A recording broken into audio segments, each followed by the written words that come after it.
Hello, everyone. So now that you are already equipped with the basic concepts about erythrocytes, you are now ready to learn about erythrocyte disorders.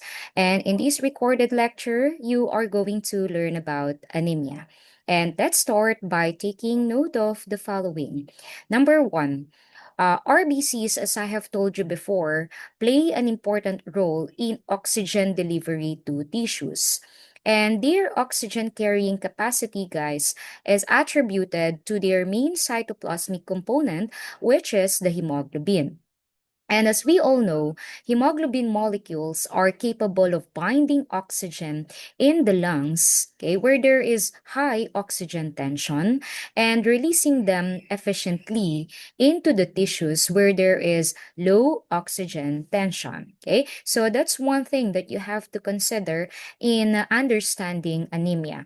Another, anemia is derived from the Greek word anemia, which means without blood. So anemia is spelled out as Anaimia.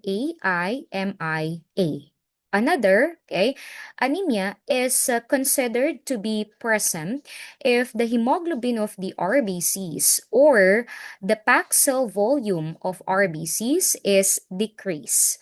And a decrease in hemoglobin concentration or number of circulating RBCs results in decreased oxygen delivery to tissues, and therefore, this leads to hypoxia. Okay, and one last thing before I proceed to the definition of anemia. Okay, anemia is a common condition worldwide, and it may be a sign or manifestation of an underlying condition. Okay, so those are the different things that we have to consider in learning about the anemia. Okay, so now let's move on to the definition of anemia. In your notes, okay, there are two ways by which we can define anemia. So we have their functional definition of anemia and the operational definition of anemia. So let's have the functional definition. Says there, anemia is a decrease in the oxygen carrying capacity of the blood due to either decrease or insufficient hemoglobin content or impaired hemoglobin function. And between the two, the former is a more frequent cause of anemia. So, decreased hemoglobin content is a more frequent cause of anemia. Okay. And for the operational definition of anemia, says here, anemia is a decrease in hemoglobin content caused by decrease in RBC count, hemoglobin concentration, and hematocrit below the reference interval for healthy individuals of similar age, sex, race, okay, and even geographical location, under, of course, similar environmental conditions. Okay, so that's the operational definition of anemia. Okay, next, let's have the physiologic adaptations to anemia. Here, we have a response to acute or sudden loss of blood, and we also have the response to a slowly developing anemia. Okay, so let's have the first one. Okay, so guys, when a patient develops anemia, due to acute blood loss, that is in cases of severe hemorrhage, okay, blood volume usually decreases and hypotension therefore develops. Okay, and as an immediate adaptation, guys, there are several changes in physiologic processes that occur, and that includes number one, increased heart rate. Okay. Of course, there is also increased respiratory rate and an increase in cardiac output. All of this will ultimately result to an increased flow of oxygenated blood. Okay. And these adaptations, guys, usually occur in minutes to hours. Okay. However, okay, let me continue dun sa increase heart rate, increase respiratory rate, and cardiac output, okay, which will ultimately result to increased flow of oxygenated blood. So here, with persistent and severe anemia, the heart becomes strained. Okay, so when I say strained, it will work so hard to compensate to an extent that it becomes damaged. Okay, and that's why with persistent and severe anemia, nagkakaroon ng tinatawag natin na cardiac failure. Okay, other than that, another adaptation occurring in minutes to hours in response to acute loss of blood. We have here the redistribution of blood flow from skin to essential or vital organs such as brain, heart, and muscles. Okay. So that would be for the response to acute blood loss. Next, we have the response to slowly developing anemia. And these adaptations, guys, occur over days to weeks. So here, isn't it na nasabi ko kanina, in anemia, there is hypoxia. So if there is hypoxia, the ODC will usually shift to the right.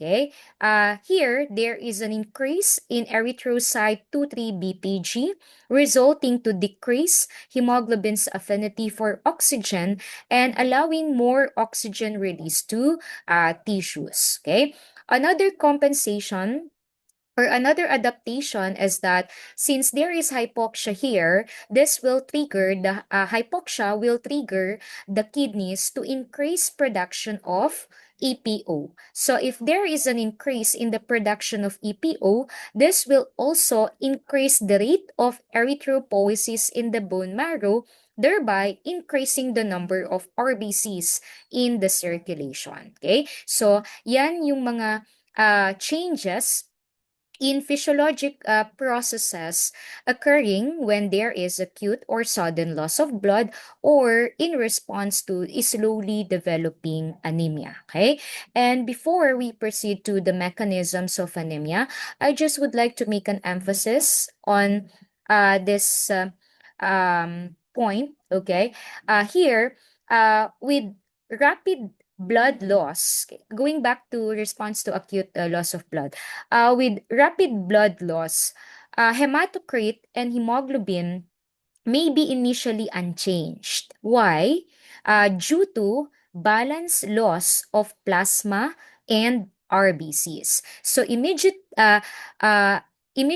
after loss of blood, okay, the hematocrit and the hemoglobin may be normal. Okay, it's because of the balance loss of plasma and the RBCs. Okay, however, as the decrease in blood volume is compensated by movement of the extravascular fluid going to the intravascular compartment, uh, there is dilution of RBCs, which results to decrease in hematocrit and of course ultimately anemia. Okay? So dito, saka lang bumababa, okay? Saka lang magiging evident yung pag-decrease ng hemoglobin at hematocrit okay, sa acute blood loss kapag nag-i-start ng mag-compensate yung katawan natin. And as I have told you before, uh, in acute blood loss, plasma volume is replenished faster compared to RBCs. So since mas mabilis siyang nare-replenish, okay, nadadilute kapag nag-move na yung extravascular fluid going to the intravascular compartment, okay, nadadilute yung RBCs natin. And that's why bumababa ang hemoglobin, even the hematocrit. Okay, kaya yun, nagkakaroon ng anemia. Okay, so that's it. Okay, and that would be for the physiologic adaptations to anemia. Okay, now let's proceed to mechanisms of anemia. And before I discuss the specific mechanisms of anemia, there are points that you have to consider. There are several points that you have to consider. Number one, The lifespan of RBCs is 120 days. Okay? Mas know yan. Alam na alam natin yan. Lifespan of RBCs is 120 days. And each day, nasabi ko rin to before, each day, there is approximately 1% of RBCs being lost by the body due to destruction of senescent RBCs. However, the bone marrow continues to produce RBCs to replace the loss. Okay? And another, adequate production of RBCs or adequate erythropoiesis requires not only hematopoietic growth factors but also nutritional factors. And what are these nutritional factors? Number one, natutunan nyo to sa iron kinetics. Of course, it's the iron. Okay? So, that is number one nutritional factor na uh, required for adequate erythropoiesis. Okay? Other than that, we also have the vitamin B12 and folate. Okay? So the vitamin B12 and folate, they are necessary, guys, sa um, DNA synthesis, which is very important sa normoblastic proliferation. Okay? I discuss about normoblastic proliferation under RBC maturation sa inyo. Okay? So, another, okay? Hemoglobin contributes to the oxygen carrying capacity of RBCs. Okay? Therefore, in order to maintain a stable hemoglobin concentration, okay, the process requires the production of functionally normal RBCs in sufficient numbers, of course, to replace the amount of loss daily. Okay? Kasi everyday tayong uh, everyday na may nawawala na RBCs. Okay? There is approximately 1% of RBCs loss. Okay? And therefore, may portion sa hemoglobin natin. Okay? There's a portion of the total hemoglobin concentration na nawawala. Okay? And in that case, to maintain a stable hemoglobin concentration, kailangan ng production ng functionally normal na RBCs in sufficient numbers para ma-replace yung nawala or para ma-replace yung daily na nawawala sa atin. Okay? And another, normal erythropoiesis occurs in bone marrow under the influence or control of the erythropoietin, and not only erythropoietin but also the other hematopoietic growth factors. Okay? And lastly, when erythropoiesis is effective, the bone marrow is able to produce functional RBCs capable of replacing the daily loss of RBCs. Okay, so those are the things that we have to bear in mind in understanding the mechanisms of anemia. Okay, so now we are ready to learn about the specific mechanisms of anemia, starting with ineffective erythropoiesis. So, what's ineffective erythropoiesis? Ineffective erythropoiesis is simply the production of erythroid precursor cells that are defective. Okay? So, dito, in ineffective erythropoiesis, okay, uh, the quality, okay? The product, yung quality ng product or yung quality ng output, okay? Yun ang compromise, okay? So the abnormality relies on the quality of the output of the process, okay? What's the process? Erythropoiesis. What's the product? Yung mga erythroid precursor cells natin, okay?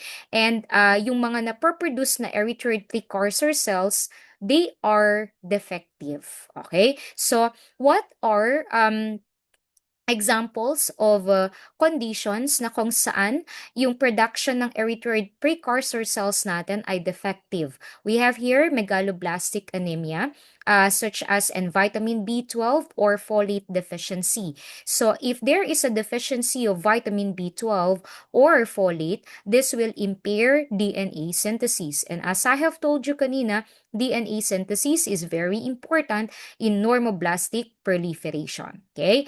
Other than that, ineffective erythropoiesis also occurs in thalassemia, where there is deficient globin chain synthesis. So it's a quantitative abnormality. Okay, when or if we are talking about hemoglobin, okay? Another is sideroblastic anemia, which is characterized by deficient protoporphyrin synthesis. Okay, so these are examples of conditions where there is ineffective erythropoiesis. Okay, so here the hemoglobin is low. Okay, the hemoglobin is low, and this will trigger the kidneys to produce more EPO. So there will be an increased EPO level, okay, and this will increase the rate of erythropoiesis in the bone marrow. However, okay, the erythroid precursor cells being produced by the bone marrow are defective. Okay? So yung process ineffective siya kasi defective yung napoproduce na mga erythroid precursor cells. And since defective yung mga cells na napoproduce, okay, these defective cells undergo destruction in the bone marrow. In other words, since they are defective, they undergo apoptosis. Before they even have a chance to become reticulocytes and be released in the peripheral blood. Okay? And that's why, my dear students, in ineffective erythropoiesis, there is decreased reticulocytes in the peripheral blood, and therefore there is also decreased number of circulating RBCs, and this leads to anemia. Okay, so that's ineffective erythropoiesis. So next, let's have insufficient erythropoiesis. So in insufficient erythropoiesis, there is decrease in the number of erythroid precursors in the bone marrow. Okay, and therefore there will be decreased number of circulating RBCs resulting to anemia. Okay, so simple lang. Ang pinagkaiba ng ineffective erythropoiesis at saka insufficient erythropoiesis is that the former, okay, talks about qualitative abnormality, okay, quality of the erythroid precursor cells. So defective sila. Okay? Sa insufficient erythropoiesis, it talks about quantitative abnormality. So when I say quantitative abnormality, okay yung mga erythroid precursor cells in terms of quality, hindi sila defective, pero kokonti sila. Okay, so there is a decrease in the number of erythroid precursor cells, and that's why decrease then ang number ng circulating RBCs. And that leads to anemia. So what are the different conditions wherein insufficient erythropoiesis occurs? Number one, deficiency of iron. Okay, example, decreased intake or di kaya malabsorption or di kaya there is increased loss of iron from chronic bleeding. Okay. Other than that, if there is decreased EPO production, okay, particularly if there is renal disease, because the kidneys, sila yung primary source ng EPO sa adults. Okay? And another, if there is decreased erythroid precursors due to autoimmune reactions such as in aplastic anemia, acquired pure red cell aplasia, or infection such as parvovirus B19 infection. Okay? Other than that, if there's infiltration of the bone marrow space with leukemia cells or non-hematopoietic cells. Okay? Example, mga metastatic tumors or granulomas or fibrosis. Okay? So, we call that as, yan yung tinatawag natin na myelophthisic anemia. Okay? The myelophthisic anemia. So, that's it for insufficient erythropoiesis. Okay? Next, another mechanism of anemia is blood loss. Okay? So, it can be acute blood loss or chronic blood loss. So, an example for acute blood loss is traumatic injury, okay? Or sa chronic blood loss naman, example, we have the presence of intermittently bleeding colonic polyp, which induces iron deficiency. Okay? And last, we have the hemolysis. So for hemolysis, okay, hemolysis, it is referred to as the excessive, okay, destruction of RBCs. So when there is excessive destruction of RBCs, okay, example, if there are intrinsic defects in the RBC membrane. Okay, they are susceptible to destruction. Okay, enzyme systems, defects sa enzyme systems, or hemoglobin, or extrinsic causes such as antibody-mediated processes, mechanical fragmentation, or di kaya infection-related destruction. Okay, all of this can decrease or can shorten or reduce the RBC lifespan, thereby increasing the risk for anemia. Okay, so that would be for the different mechanisms of anemia. Okay, and next, let's have the lab diagnosis of anemia. But before I proceed to the different tests na pwede nating gawin, okay, for the diagnosis of anemia, okay, we always have to consider in the diagnosis of anemia, we should always consider history and physical exam. Okay, patient history. So, patient history and physical examination are important components in the clinical diagnosis of anemia. Okay, so in such case, in anemia kasi, 'di ba there is hypoxia. Okay? There is decreased oxygen delivery to tissues. Okay? And this is the reason why there is decreased energy available for individuals to perform their daily activities. And that's why some of the symptoms, okay, of anemia are fatigue, okay, or di kaya shortness of breath. Okay, so mabilis silang mapagod. Okay, and that is attributed to decreased energy available due to decreased oxygen delivery to tissues. Okay, and another, okay, when obtaining patient's history, guys, some useful information include uh, asking for drug ingestion, or di kaya asking about their diet or exposure to chemicals, okay, or asking about their occupation, or di kaya yung sa pag-travel nila to places, okay, or bleeding history, okay? Or di kaya isa pa sa mga tinatanong sa kanila ay yung family history of disease, or di kaya previous medications na tinitake nila, okay, or various underlying disease, okay, various underlying diseases, okay. So those are some of the useful information, okay, pag ina-assess natin ang patient when obtaining patient history. Okay, so now let's proceed to the laboratory diagnosis of anemia. Okay, and isa sa pinaka-importante dito is the complete blood count. Okay, plus of course the RBC indices. So in the complete blood count, we have here the RBC count, the hemoglobin, hematocrit, and of course the RBC indices such as the MCV, MCH, and your MCHC.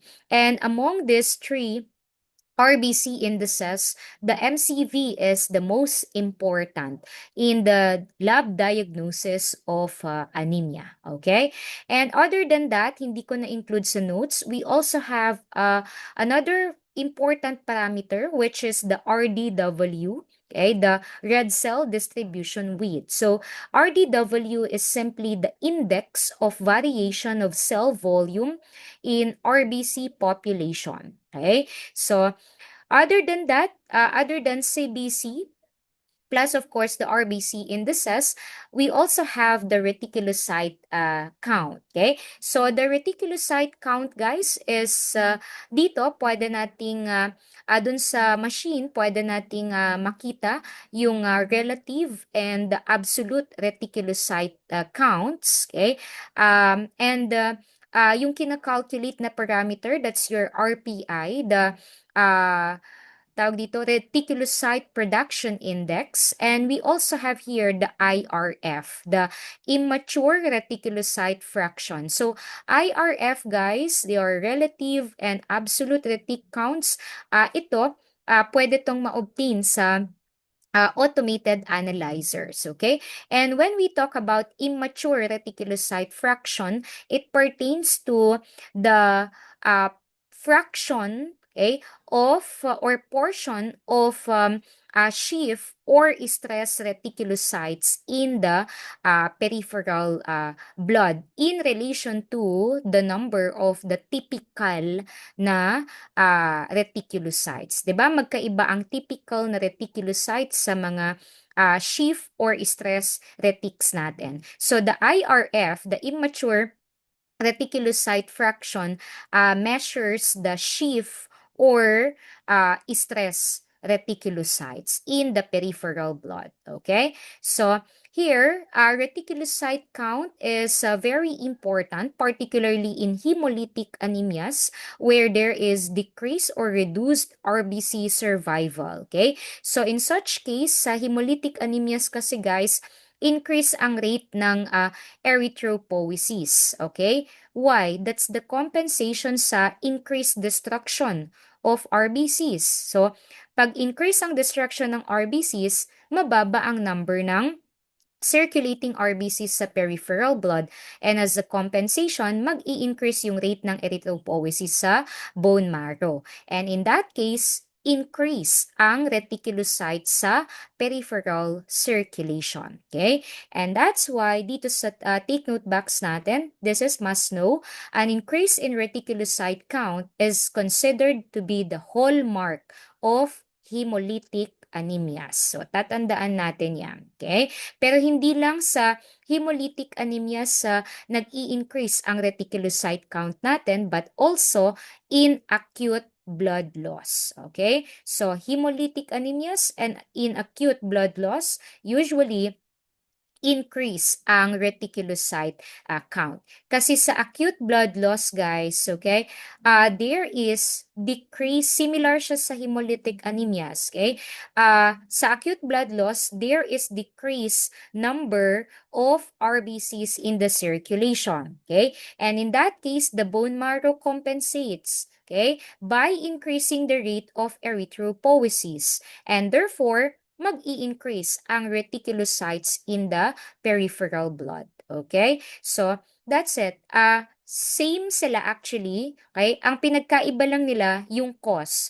Sa hemolytic anemias kasi, it is caused by excessive destruction of RBCs due to intrinsic or extrinsic defects. Okay? Sa acute blood loss, there is loss of blood for a short period of time, and therefore there is loss of tawag dito RBCs in the circulation. Okay? So nagbumababa yung number ng RBCs sa circulation because of loss of blood. Okay? Pero yung loss of blood dito, it occurs only for a short period of time. Ibang kaso yung chronic. Okay? Ibang case yung chronic blood loss. Okay? So that's it. So other than hemolytic anemias, guys, we also have here the chronic blood loss. So in chronic blood loss, okay, nabanggit ko to kanina, that iron deficiency usually develops sa chronic blood loss, okay? And if there's iron deficiency, then therefore, okay, madedeprive yung mga erythroid precursor cells natin sa isa sa mga nutritional factors na kinakailangan. And sabi ko kanina, isa sa mga nutritional factors required for adequate production of RBCs ay si iron natin. So if there is iron deficiency, there will be decrease or ineffective RBC production. And if that happens, okay, decrease ang number ng reticulocytes in the peripheral circulation. And that's why in chronic blood loss, there is decreased reticulocyte count. So dito, sa take note box, decreased reticulocyte count is observed in decrease or ineffective RBC production, okay? Such as in chronic blood loss. But for acute blood loss, usually increase ang reticulocyte count natin, okay? So that would be for the reticulocyte count. Next, let's have the peripheral blood film examination. So I have already discussed about morphologic evaluation of RBCs sa inyo. So, you just have to go back dun sa RBC size, RBC shape, RBC color, and of course, the presence of inclusion bodies or simply inclusions. Okay? So, yan yung mga tinitingnan natin or yan yung mga ina-assess natin or ini-evaluate natin sa peripheral blood film natin. In relation to lab diagnosis of anemia. We usually check for the RBC size, their shape, or color, or presence of inclusion bodies. Okay, so that's it for peripheral blood film. Next, we have the bone marrow examination. And bone marrow examination, guys, is indicated for patients with unexplained anemia associated with or without other cytopenias, fever of unknown origin, or di kaya suspected hematologic neoplasm. Okay? And the bone marrow examination, guys, evaluates hematopoiesis, and it also determines the presence of infiltration of abnormal cells into the bone marrow. Kasi kapag infiltrated yung bone marrow natin ng mga abnormal cells, naaapektuhan yung kanyang function in producing normal RBCs. Okay? So, nako-compromise yun. And in bone marrow examination, there are several important findings that can be correlated to the diagnosis of several anemias. Okay, we have here abnormal cellularity. We also have ineffective erythropoiesis. So, makakakita tayo ng mga we have here defective erythroid precursor cells. We also have the megaloblastic changes. So, kakaiba yung size ng mga erythroid precursor cells natin, or di kaya kakaiba yung yung size ng mga mature cells. Okay? Usually, walang mature RBC sa bone marrow. What I'm referring to ay yung mga mature cells mature cells of the other cell lineages. Okay? Another, we have lack of iron on iron stains of bone marrow. So here, if we are going to make use of pearls Prussian blue staining, okay, yun. Wala tayong makikita na blue precipitates, okay, sa bone marrow aspirate natin, okay?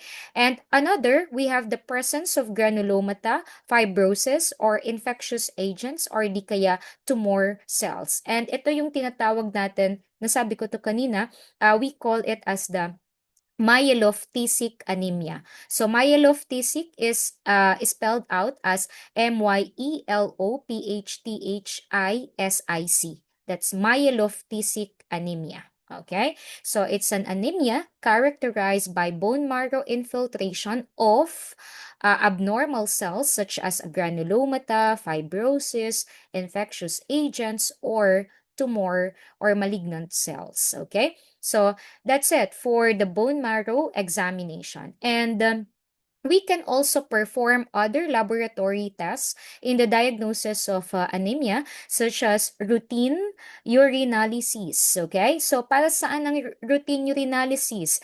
This is to detect hemoglobinuria or increase in urobilinogen, such as in cases of hemolytic anemias. Okay? Other than that, is stool analysis. Why? Why do we have to perform stool analysis as part of lab diagnosis of anemia? This procedure is used to detect occult blood or intestinal parasites because there are several parasites that can cause iron deficiency. Okay. Other than that, we also have the chemistry studies such as serum haptoglobin, LDH, that's your lactate dehydrogenase, unconjugated bilirubin, renal, and hepatic function tests. Okay. So, ang chemistry studies natin, guys, they are performed to detect excessive hemolysis, okay, such as in cases of hemolytic anemias, okay? Other than that, iron studies, okay? Natutunan nyo to sa laboratory assessment of, tawag dito, body iron status, okay? So here, sa iron studies, we have serum iron, serum ferritin, we have the transferrin saturation, and of course, the TIBC. So, the iron studies, guys, itong mga test na to, they are helpful in the diagnosis of disorders of iron kinetics, such as yung sa iron deficiency anemia or di kaya sa anemia of chronic inflammation. Okay, so yun, very helpful yung mga test na yan. Okay, and other than that, we also have the serum vitamin B12 and serum folate assays.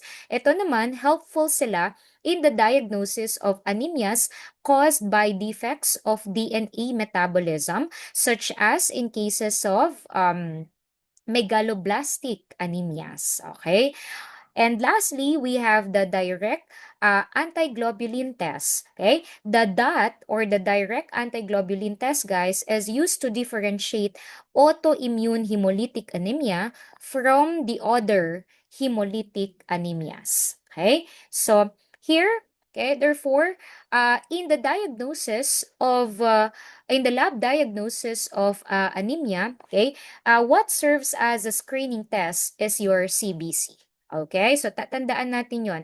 The screening test, okay, for the diagnosis or lab diagnosis of anemia is the CBC, okay? And CBC therefore detects presence, dinidetect niya ang presence ng anemia. So it's a very important test because it screens for the presence of anemia, okay?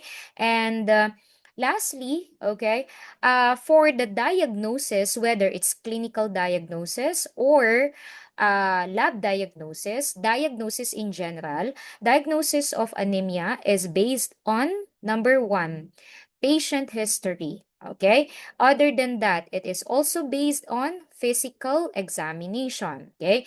And of course, it is based on symptoms manifested by the patient, and lastly, laboratory test results. Okay, so that would be for the diagnosis of anemia. Okay, and guys, tatandaan natin to ha, this is must know. Okay, increase in retic count serves as the hallmark of hemolytic anemias. However, increased reticulocyte count, okay, is also observed in acute blood loss, which is, okay, in contrast sa chronic blood loss na kung saan mababa ang reticulocyte count, because in chronic blood loss there is decrease, okay, there is decrease or di kaya ineffective RBC production. Okay, so that would be for the diagnosis. Next, let's have the approach to evaluating anemia. So, there are several algorithms, guys, na pwede nating gamitin in order to evaluate anemia. Okay, so let's have this first algorithm here.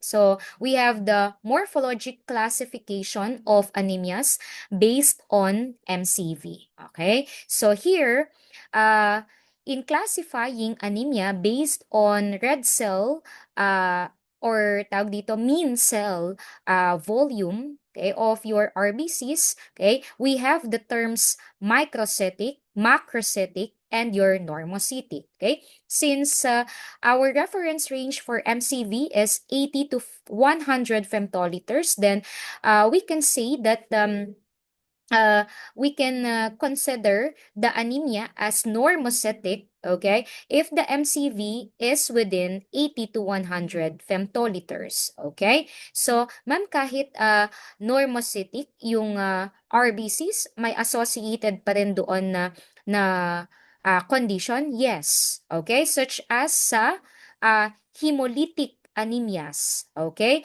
Or di kaya sa aplastic anemia, anemia of renal disease, myelophthisic anemia, infection, or di kaya anemia of chronic inflammation. Okay? So here, if our MCV, going back, if our MCV is 80 to 100 femtoliters, we describe the size of the RBCs as normocytic, okay?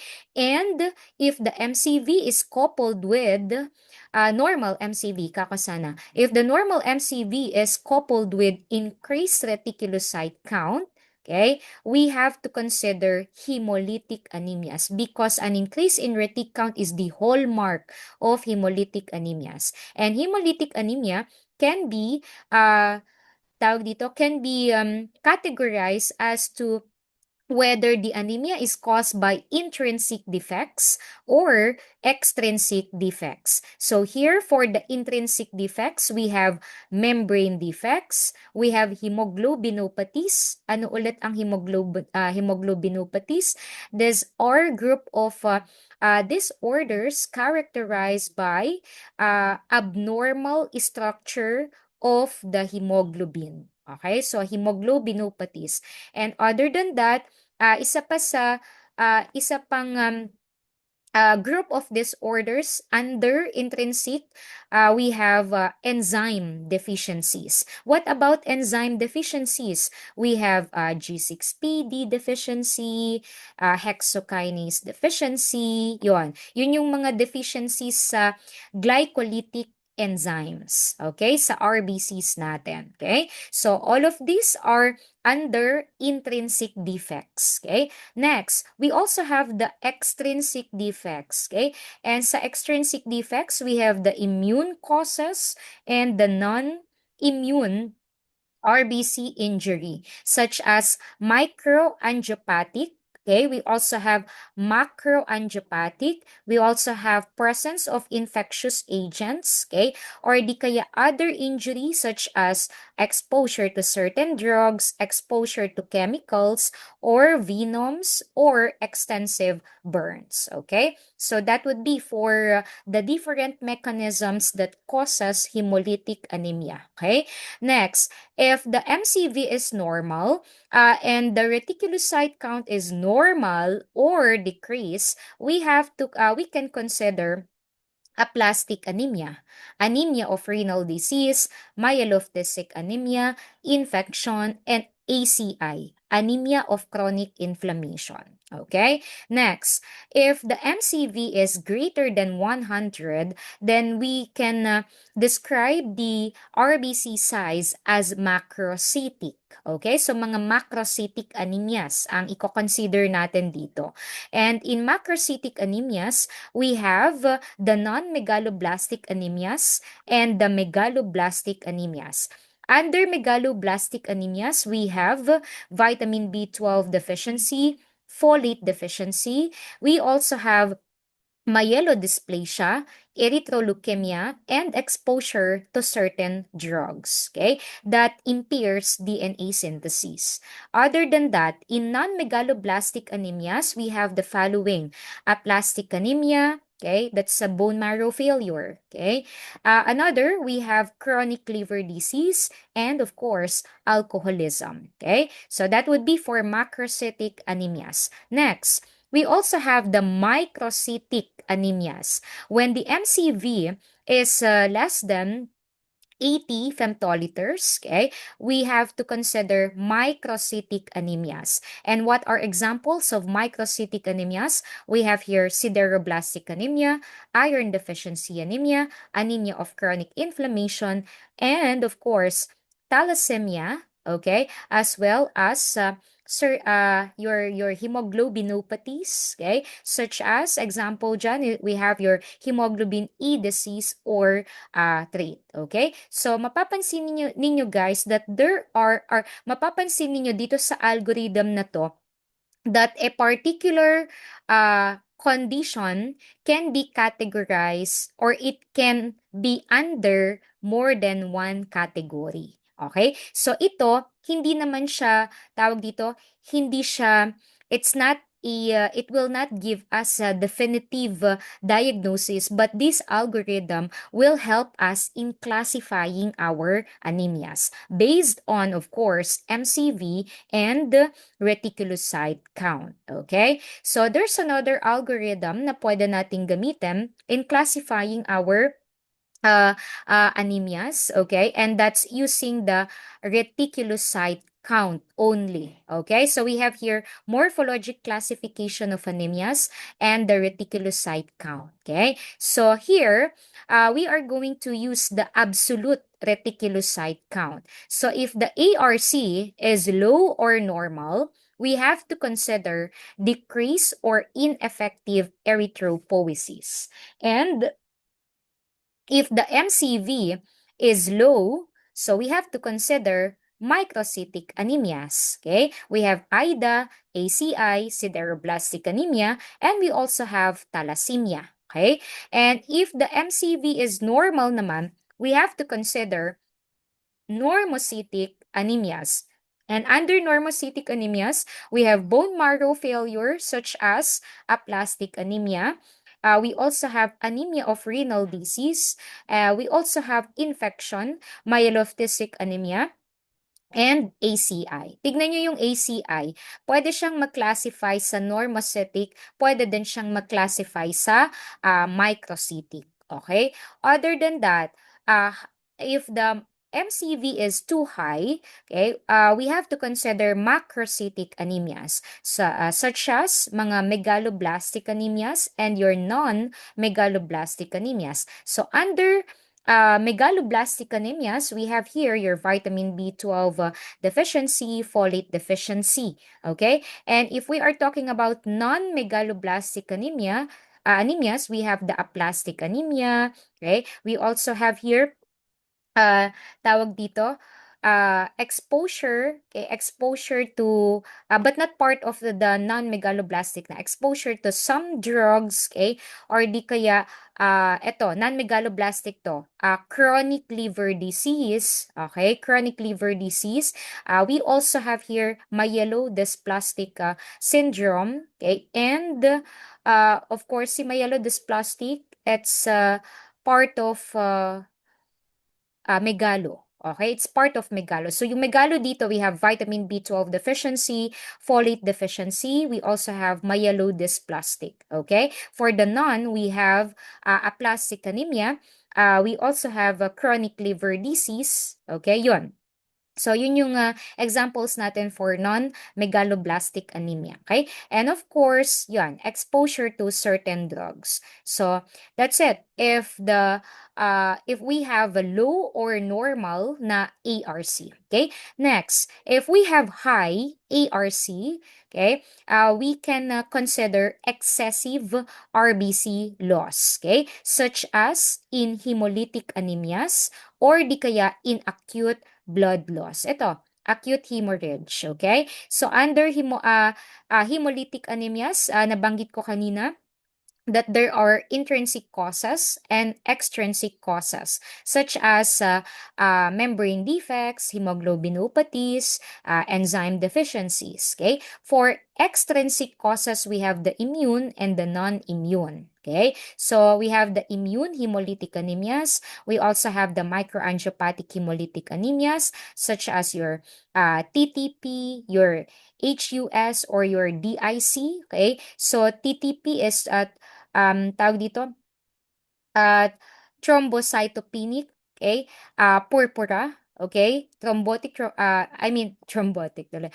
Your thrombocytopenic purpura. We also have here your HUS, hemolytic uremic syndrome, and your DIC, which is disseminated intravascular coagulation, okay? So, another, okay, is the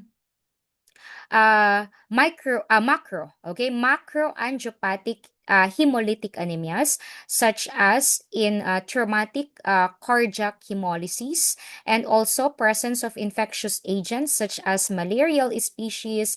And we also have babesia. Okay, we have your babesia microti. Okay, and also exposure to drugs, chemicals, venoms, or di kaya extensive burns. So that would be for the causes of hemolytic anemias. Okay. Another, okay, morphologic classification of anemias can be based on MCV and RDW. Okay? So, dito, if the RDW is normal, but the MCV is decreased, these are the following conditions na pwede nating i-consider. Alpha or beta thalassemia trait, anemia of chronic inflammation, or di kaya HBE disease or trait. If the RDW is increased, pero if the RDW is increase and the MCV is decreased, we can consider iron deficiency or di kaya sickle cell beta thalassemia. Okay? If the RDW is normal, normal din ang MCV, these are the conditions that we can consider.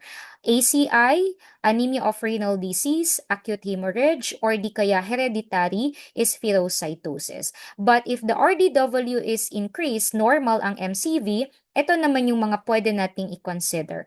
Early iron deficiency, or di kaya folate deficiency or vitamin B12 deficiency. We also have mixed deficiency of iron plus vitamin B12 or folate deficiency. We have sickle cell anemia. We also have hemoglobin SC disease and myelodysplastic syndromes. Okay? And if the MCV is increased pero normal yung RDW, ito yung mga pwede nating i-consider. Aplastic anemia, chronic liver disease, alcoholism, and chemotherapy. Okay? But if the MCV is increased and the RDW is also increased, these are the following conditions that we can consider. Folate or vitamin B12 deficiency, myelodysplastic syndromes. We have uh, cold agglutinin disease, chronic liver disease, and even chemotherapy. Okay, so that would be for the morphologic classification of anemias based on MCV and RDW. Okay, and lastly, okay, for the pathophysiologic classification of anemias, okay, and ang basis natin dito ay yung sa reticulocyte count, okay?